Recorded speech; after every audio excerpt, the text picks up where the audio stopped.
Good morning. Dito kami ngayon sa pinangyarihan ng aksidente. Ito yung nangyari sa Alphard. Wasak. Yan, halos nasira lahat.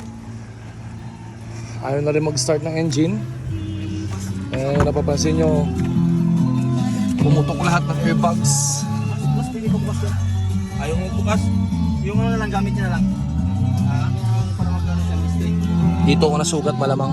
Dito na humampas yung tuhod ko. Hindi pumutok yung airbag dito.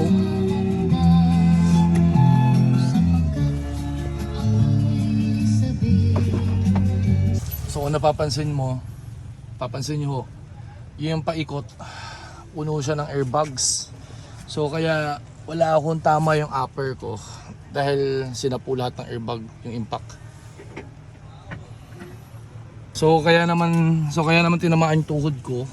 Yung airbag dito sa baba hindi pumutok. So anong nangyari, ito na yung kinadali ng tuhod ko, yung paa ko, dito na humampas. So yan. Dito ako talaga napuruhan sa part na to.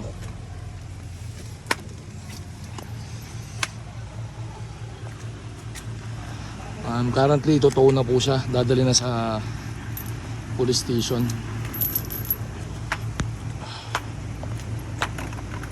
Dito pa lang 150 meters nakita ko na yung van na yon, nandito na sa pwesto ko. So let's say na umiwag siya sa lubak. Dito inabot niya na ako dito, dumaretso siya sa pwesto ko hanggang napaatras niya na ako dito. So yan, maraming salamat and all goods naman lahat. Yung mga sakay niya mga foreigner, yung isa na balian yung paa, currently nasa East Hospital pa sila. Ako naman, ito yung tama ko. Yan.